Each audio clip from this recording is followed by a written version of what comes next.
माता जानकी की, सरयू मैया की, भारत माता की, नमः पार्वती पतिये हर हर।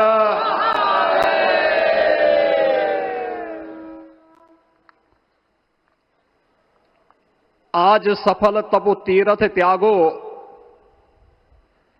आज सुफल जप जोग विरागो, सफल सकल शुभ साधन साजो, राम तुम्हें अवलोकत आजो। श्री अयोध्या धाम में मर्यादा पुरुषोत्तम भगवान श्री राम के भव्य मंदिर पर ध्वजारोहण एक यज्ञ की पूर्णाहुति नहीं बल्कि एक नए युग का शुभारंभ है। इस अवसर पर भारत के भाग्य को वैश्विक मंच पर एक नई ऊंचाई पर पहुंचाने वाले दुनिया के सबसे लोकप्रिय राजनेता और भारत के यशस्वी प्रधानमंत्री आदरणीय श्री नरेंद्र मोदी जी का मैं उत्तर प्रदेश सरकार और उत्तर प्रदेश वासियों की ओर से, सभी राम भक्तों की ओर से हृदय से स्वागत करता हूं, अभिनंदन करता हूं।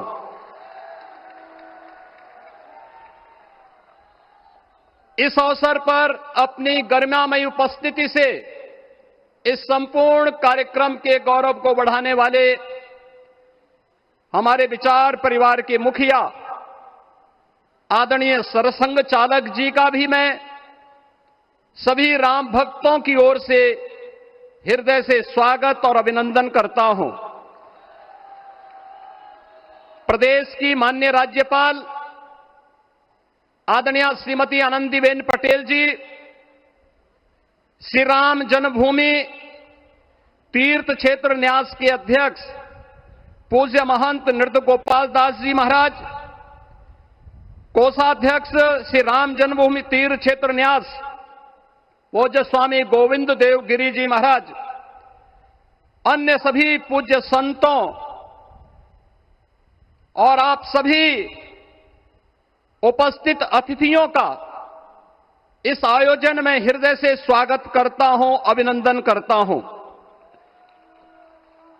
बहनों और भाइयों, प्रभु श्री राम का यह भव्य मंदिर 140 करोड़ भारतीयों की आस्था, सम्मान और आत्म गौरव का प्रतीक है। इस भव्य मंदिर के निर्माण में योगदान देने वाले उन सभी कर्मयोगियों का भी मैं हृदय से अभिनंदन करता हूं। आज का यह पावन दिन उन पूज्य संतों, योद्धाओं, श्री राम भक्तों की अखंड साधना, संघर्ष को समर्पित है, जिन्होंने इस पूरे आंदोलन और संघर्ष के लिए अपना जीवन समर्पित किया। विवाह पंचमी का यह दिव्य संयोग इस उत्सव को और भी पावन बना रहा है। ध्वजारोहण उस सत्य का उद्घोष है कि धर्म का प्रकाश अमर है और राम राज्य के मूल्य कालजयी हैं। आदरणीय प्रधानमंत्री जी, 2014 में जब आपने भारत का नेतृत्व संभाला था, उसी दिन कोटि कोटि भारतवासियों के मन में, उनके हृदय में यह संभावना, यह संकल्प और विश्वास का सूर्योदय हुआ। आज वही विश्वास, वही तपस्या, वही अनगिनत पीढ़ियों की प्रतीक्षा आपके कर कमलों के माध्यम से साकार रूप से पूरे भारतवासियों और सभी सनातन धर्मावलंबियों के समक्ष आज इस भव्य राम मंदिर के रूप में है। श्री राम मंदिर पर फहराता यह केसरिया ध्वज धर्म का प्रतीक है, मर्यादा का प्रतीक है, सत्य, न्याय और राष्ट्र धर्म का भी प्रतीक है। यह विकसित भारत की संकल्पना का प्रतीक भी है, क्योंकि संकल्प का कोई विकल्प नहीं। और पिछले 11 वर्ष में बदलते हुए भारत को हम सब ने अपनी आंखों से देखा है। एक नया भारत का दर्शन हम कर रहे हैं, जहां पे विरासत और विकास का एक बेहतर समन्वय इसे एक नई ऊंचाई की ओर प्रदान कर रहा है। तो नहीं दरिद्र कोहु दुखी न दीना, नहीं कोहु अबुद न लक्षण हीना। 80 करोड़ लोगों को राशन की सुविधा का लाभ, 50 करोड़ लोगों को निःशुल्क स्वास्थ्य की सुविधा का लाभ, हर गरीब के पास जरूरतमंद को एक आवास की सुविधा, हर व्यक्ति को बिना भेदभाव के शासन की सभी प्रकार की सुविधाओं का, यह राम राज्य की उस उद्घोषणा का जिसका आधार विकसित भारत है, यह उसी का संकल्प है। बहनों और भाइयों, पिछले 500 वर्षों में साम्राज्य बदले, पीढ़ियां बदली, किंतु आस्था अडिग रही, अचल रही। आस्था न झुकी और न रुकी। जन जन को विश्वास अटल था। और जब राष्ट्रीय स्वयंसेवक संघ जैसे यशस्वी संगठन के हाथों में कमान आई, तो हर एक मुंह से बिना किसी परवाह करके एक ही उद्घोष निकलता था कि रामलला हम आएंगे, मंदिर वहीं, लाठी गोली खाएंगे, मंदिर वहीं। और एक समय था जब ये वैभवशाली अयोध्या संघर्षों, अराजकता, बदहाली का शिकार बन चुका था। लेकिन आदरणीय प्रधानमंत्री जी के मार्गदर्शन और नेतृत्व में आज अयोध्या उत्सवों की एक वैश्विक राजधानी बन रही है। यहां हर दिन एक पर्व है, हर दान एक प्रताप है, और हर दिशा में राम राज्य की पुनर्स्थापना का दिव्य अनुभूति हो रही है। आज श्री राम लला की ये पावन नगरी आस्था और आधुनिकता की, आस्था एवं अर्थव्यवस्था के एक नए युग में प्रवेश कर चुकी है। बेहतर कनेक्टिविटी है। यहां पर धर्मपथ, रामपथ, भक्तिपथ, पंचकोशी और 14 कोशी वही किया जाए। ये धर्म ध्वज संदेश देगा, कर्म प्रधान विश्व रची राखा, अर्थात विश्व में कर्म और कर्तव्य की प्रधानता हो। ये धर्म ध्वज कामना करेगा, बैर न विग्रह आस न त्रासा, सुखमय ताही सदा सब आशा। यानी भेदभाव, पीड़ा, परेशानी से मुक्ति, समाज में शांति और सुख हो। ये धर्म ध्वज हमें संकल्पित करेगा, नहीं दरिद्र को दुखी न दीना। यानी हम ऐसा समाज बनाएं जहां गरीबी न हो, कोई दुखी या लाचार न हो। साथियों, हमारे ग्रंथों में कहा गया है, आरोपितम ध्वजम दृष्ट्वा ये अभिनंदनित धार्मिका ते अपि सर्वे प्रमुच्यते महापातक कोटि भी। यानी जो लोग किसी कारण मंदिर नहीं आ पाते और दूर से मंदिर के ध्वज को प्रणाम कर लेते हैं, उन्हें भी उतना ही पुण्य मिल जाता है। साथियों, ये धर्म ध्वज भी इस मंदिर के ध्येय का प्रतीक है।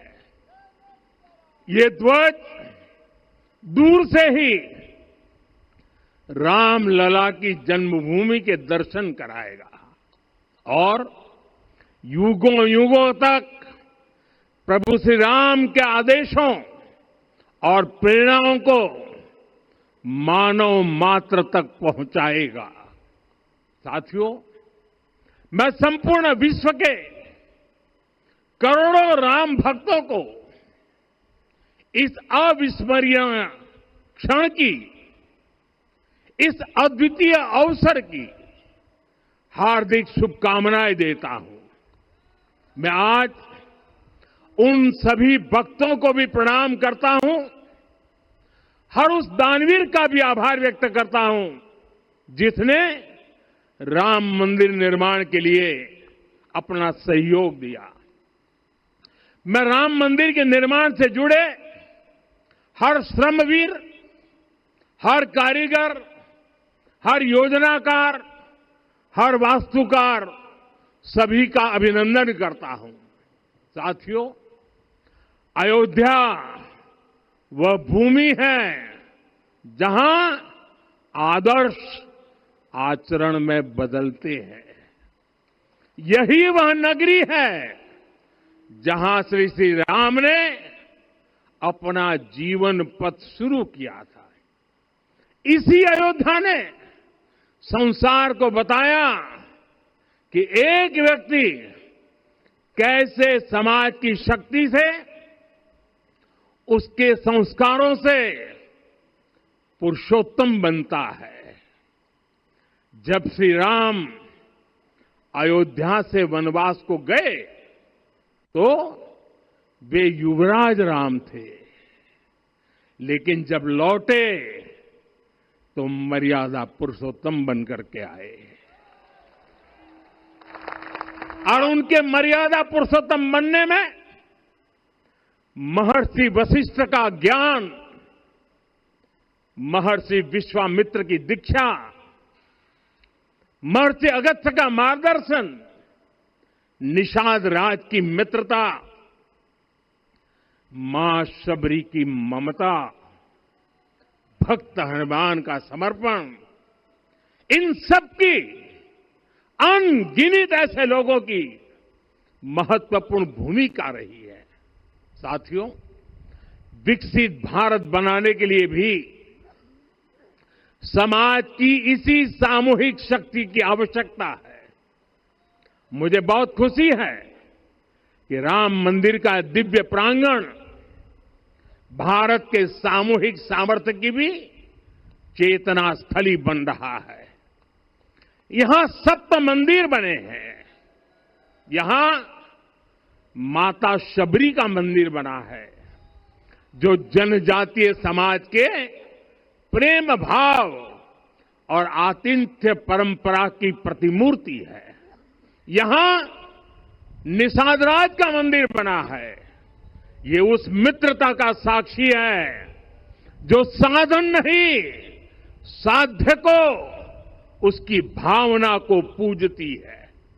यहां एक ही स्थान पर माता अहिल्या है, महर्षि वाल्मीकि है, महर्षि वशिष्ठ है, महर्षि विश्वामित्र है, महर्षि अगस्त्य है और संत तुलसीदास है।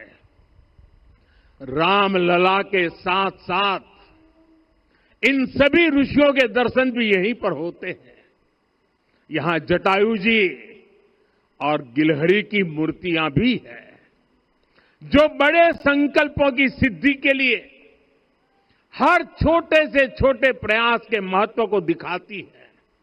मैं आज हर देशवासी से कहूंगा कि वो जब भी राम मंदिर आए तो सप्त मंदिर के दर्शन भी अवश्य करें। ये मंदिर हमारी आस्था के साथ साथ मित्रता, कर्तव्य और सामाजिक सद्भाव के मूल्यों को भी शक्ति देते हैं। साथियों, हम सब जानते हैं, हमारे राम भेद से नहीं, भाव से जुड़ते हैं। उनके लिए व्यक्ति का कुल नहीं, उसकी भक्ति महत्वपूर्ण है। उन्हें वंश नहीं, मूल्य प्रिय है। उन्हें शक्ति नहीं, सहयोग महान लगता है। आज हम भी उसी भावना से आगे बढ़ रहे हैं। पिछले 11 वर्षों में महिला, दलित, पिछड़े, अति पिछड़े, आदिवासी, वंचित, किसान, श्रमिक, युवा, हर वर्ग को विकास के केंद्र में रखा गया है। जब देश का हर व्यक्ति, हर वर्ग, हर क्षेत्र सशक्त होगा, तब संकल्प की सिद्धि में सबका प्रयास लगेगा। और सबके प्रयास से ही 2047 जब देश आजादी के 100 साल मनाएगा, हमें 2047 तक विकसित भारत का निर्माण करना ही होगा। साथियों, रामलला की प्राण प्रतिष्ठा के ऐतिहासिक अवसर पर मैंने राम से राष्ट्र के संकल्प की चर्चा की थी। मैंने कहा था कि हमें आने वाले 1000 वर्षों के लिए भारत की नींव मजबूत करनी है। हमें याद रखना है, जो सिर्फ वर्तमान का सोचते हैं वो आने वाली पीढ़ियों के साथ अन्याय करते हैं। हमें वर्तमान के साथ साथ भावी पीढ़ियों के बारे में भी सोचना है, क्योंकि हम जब नहीं थे ये देश तब भी था, जब हम नहीं रहेंगे ये देश तब भी रहेगा। हमें जीवंत समाज है, हमें दूरदृष्टि के साथ ही काम करना होगा। हमें आने वाले दशकों, आने वाली सदियों को ध्यान में रखना ही होगा। और साथियों, इसके लिए भी हमें प्रभु राम से सीखना होगा। हमें उनके व्यक्तित्व को समझना होगा। हमें उनके व्यवहार को आत्मसात करना होगा। हमें याद रखना होगा, राम यानी आदर्श, राम यानी मर्यादा, राम यानी जीवन का सर्वोच्च चरित्र, राम यानी सत्य और पराक्रम का संगम। दिव्य गुणे शक्र समो रामः सत्य पराक्रमः। राम यानी धर्म पथ पर चलने वाला व्यक्तित्व। रामः सत्पुरुषो लोके सत्यः सत्यपरायणः। राम यानी जनता के सुख को सर्वोपरि रखना, प्रजा सुखत्वे चंद्रस्य। राम यानी धर्म और क्षमा का दरिया। वसुधाया क्षमा गुणे है। राम यानी ज्ञान और विवेक की पराकाष्ठा। बुद्धया बृहस्पते तुल्य। राम यानी कोमलता में दृढ़ता। मृदु पूर्वज भाषते। राम यानी कृतज्ञता का सर्वोच्च उदाहरण। कदाचन नोपकारेण कृति नैकेन तुष्यति। राम यानी श्रेष्ठ संगति का चयन। शीला वृद्धे ज्ञान वृद्धे वयोवृद्धे च सज्जने। राम यानी विनम्रता में महाबल। वीर्यवान च वीर्येण महता स्वेन विस्मितः। राम यानी सत्य का अडिग संकल्प। न च अनुत्र कथो विद्वान। राम यानी जागरूक, अनुशासित और निष्कपट मन। निस्तिंद्र अपम्रत च स्वदोष परदोषवित। साथियों, राम सिर्फ एक व्यक्ति नहीं, राम एक मूल्य है, एक मर्यादा है, एक दिशा है। अगर भारत को साल 2047 तक विकसित बनाना है, अगर समाज को सामर्थ्यवान बनाना है, तो हमें अपने भीतर राम को जगाना होगा। हमें अपने भीतर के राम की प्राण प्रतिष्ठा करनी होगी। और इस संकल्प के लिए आज से बेहतर दिन और क्या हो सकता है। साथियों, 25 नवंबर का यह ऐतिहासिक दिन अपनी विरासत पर गर्व का एक और अद्भुत क्षण लेकर आया है। इसकी वजह है धर्म ध्वजा पर अंकित कोविदार वृक्ष।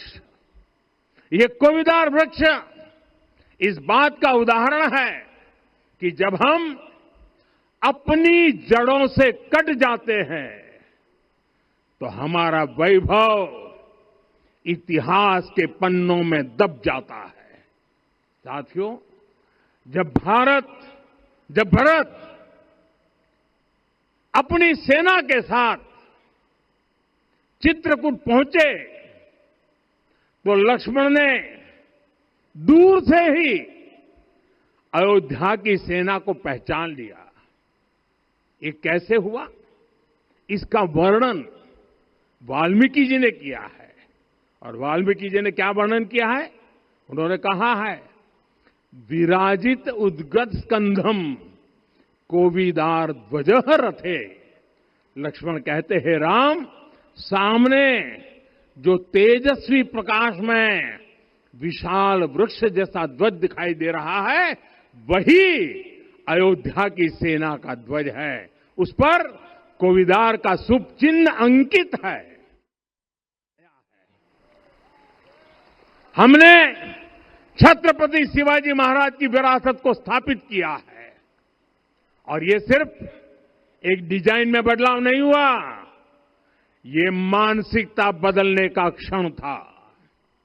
ये वो घोषणा थी कि भारत अब अपनी शक्ति अपने प्रतीकों से परिभाषित करेगा, न कि किसी और की विरासत से।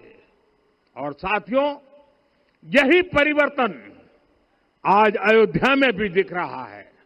साथियों, ये गुलामी की मानसिकता ही है जिसने इतने वर्षों तक रामत्व को नकारा है। भगवान राम अपने आप में एक वैल्यू सिस्टम है।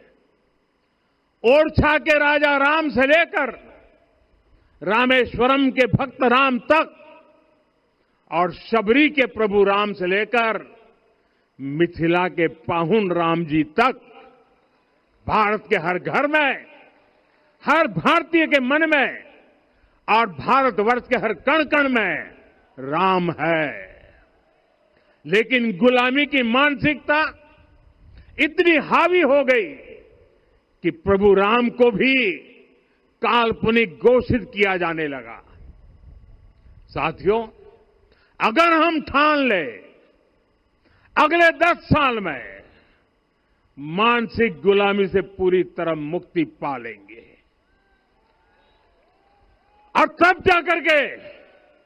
तब जाकर के ऐसी ज्वाला प्रज्वलित होगी, ऐसा आत्मविश्वास बढ़ेगा कि 2047 तक विकसित भारत का सपना पूरा होने से भारत को कोई रोक नहीं पाएगा। आने वाले 1000 वर्ष के लिए भारत की नींव तभी सशक्त होगी जब मैकाले की गुलामी के प्रोजेक्ट को हम अगले 10 साल में पूरी तरह ध्वस्त करके दिखा देंगे। साथियों, अयोध्या धाम में रामलला का मंदिर परिसर भव्य से भव्यतम हो रहा है और साथ ही अयोध्या को संवारने का काम लगातार जारी है। आज अयोध्या फिर से वह नगरी बन रही है जो दुनिया के लिए उदाहरण बनेगी। त्रेता युग की अयोध्या ने मानवता को नीति दी। 21वीं सदी की अयोध्या मानवता को विकास का नया मॉडल दे रही है। तब अयोध्या मर्यादा का केंद्र थी, अब अयोध्या विकसित भारत का मेरुदंड बनकर उभर रही है। साथियों, भविष्य की अयोध्या में पौराणिकता और नूतनता का संगम होगा। सरयू जी की अमृत धारा और विकास की धारा एक साथ बहेगी। यहां आध्यात्म और आर्टिफिशियल इंटेलिजेंस दोनों का तालमेल दिखेगा। राम पथ, भक्ति पथ और जन्मभूमि पथ से नई अयोध्या के दर्शन होते हैं। अयोध्या में भव्य एयरपोर्ट है। अयोध्या में आज शानदार रेलवे स्टेशन है। वंदे भारत और अमृत भारत एक्सप्रेस जैसी ट्रेनें अयोध्या को बाकी देश से जोड़ रही हैं। अयोध्या वासियों को सुविधाएं मिले, उनके जीवन में समृद्धि आए, इसके लिए निरंतर काम चल रहा है। साथियों, जब से प्राण प्रतिष्ठा हुई है तब से लेकर आज तक करीब करीब 45 करोड़ श्रद्धालु यहां दर्शन के लिए आ चुके हैं। ये वो पवित्र भूमि है जहां 45 करोड़ लोगों के चरण रज पड़े हैं और इससे अयोध्या और आसपास के लोगों की आय में आर्थिक परिवर्तन आया है, वृद्धि हुई है।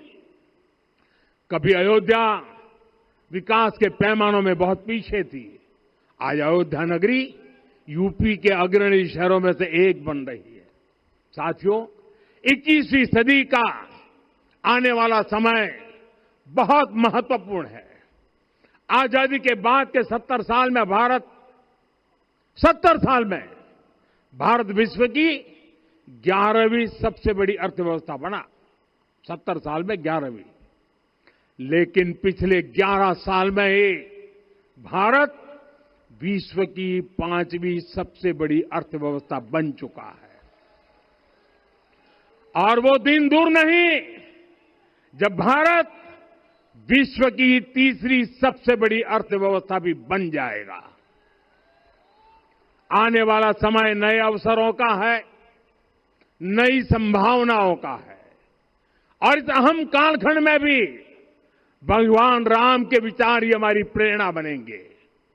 जब श्री राम के सामने रावण विजय जैसा विशाल लक्ष्य था, तब उन्होंने कहा था, सौरज धीरज ते ही रथ चाका, सत्यशील दृढ़ ध्वज पताका, बल विवेक दम परहित गोरे, क्षमा कृपा समता रजु जोरे। यानी रावण पर विजय पाने के लिए जो रथ चाहिए, शौर्य और धैर्य उसके पहिए हैं, उसकी ध्वजा सत्य और अच्छे आचरण की है, बल, विवेक, संयम और परोपकार इस रथ के घोड़े हैं। लगाम के रूप में क्षमा, दया और समता है जो रथ को सही दिशा में रखते हैं।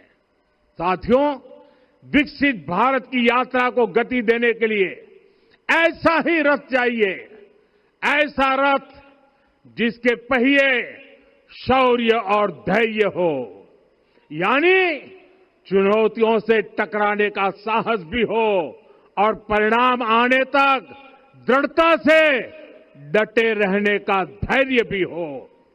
ऐसा रथ जिसकी ध्वजा सत्य और सर्वोच्च आचरण हो, यानी नीति, नियत और नैतिकता से समझौता कभी न हो।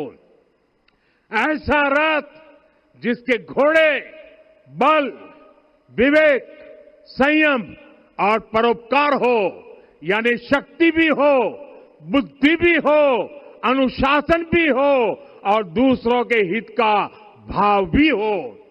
ऐसा रथ जिसकी लगाम क्षमा, करुणा और संभाव हो, यानी जहां सफलता का अहंकार नहीं और असफलता में भी दूसरों के प्रति सम्मान बना रहे।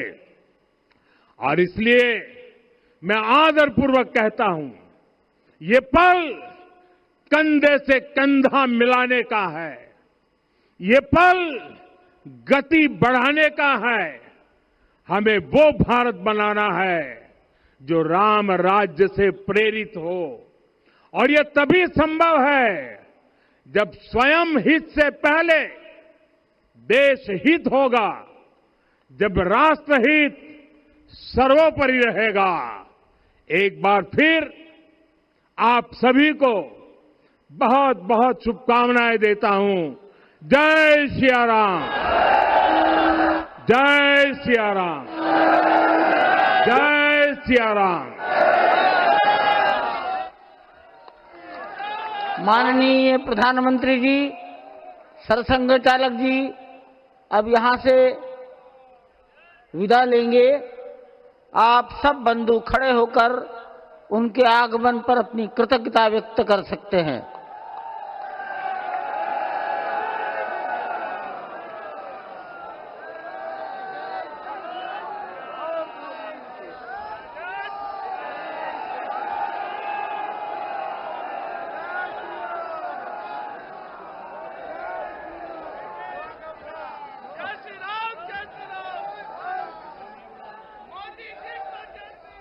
पूज्य महंत नृत्य गोपाल दास जी को प्रधानमंत्री जी ने चरण स्पर्श किया।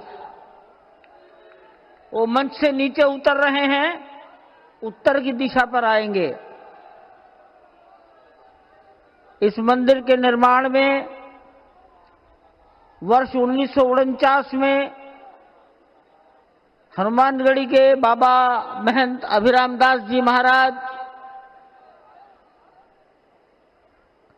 कल्याण के संपादक हनुमान प्रसाद जी पोद्दार, गोरखनाथ पीठ के महंत दिग्विजयनाथ जी महाराज और 1983 से श्री दाऊदयाल खन्ना,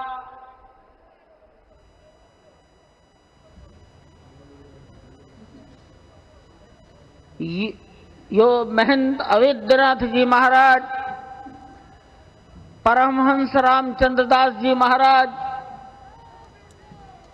जगत गुरु शंकराचार्य ज्योतिषपीठ स्वामी शांतानंद जी महाराज, जनार्दन का जगत गुरु रामानंद ऐतिहासिक क्षण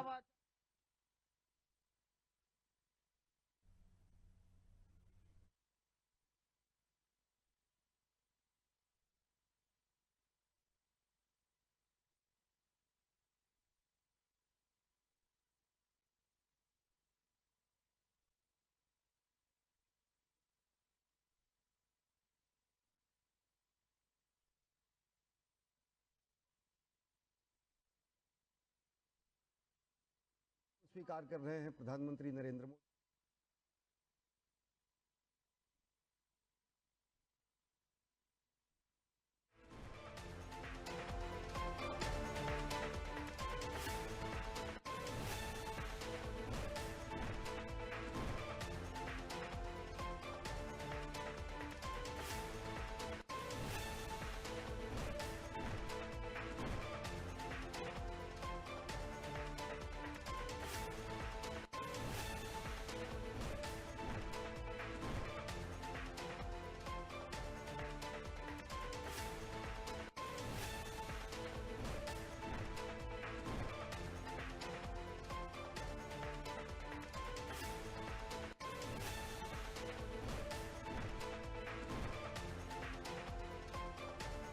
तो देखिए तस्वीरें अयोध्या से आपको दिखा रहे हैं, सीधे तस्वीरें। और इस बीच भव्य तरीके से कार्यक्रम होता है। प्रधानमंत्री नरेंद्र मोदी ने धर्म ध्वज लहराया।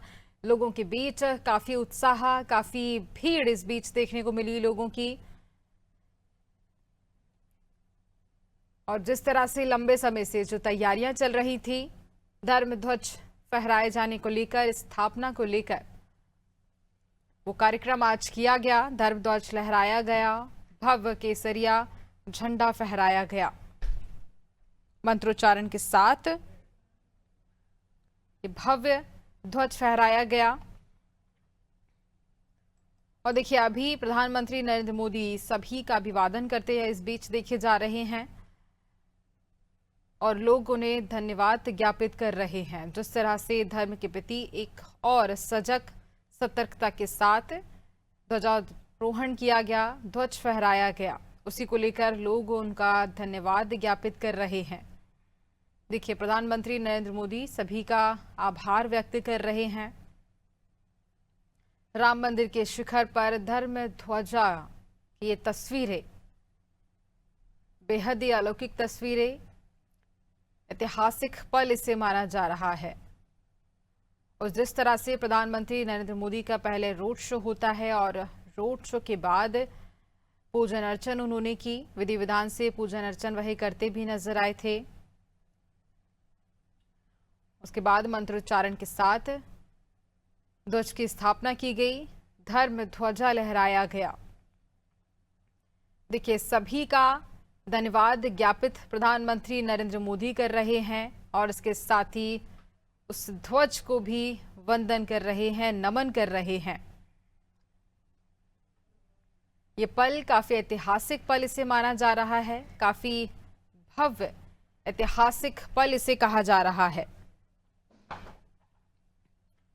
लोगों के बीच उत्साह देखने को मिला, जय श्री राम के जयकारे लोग लगाते हुए नजर आए।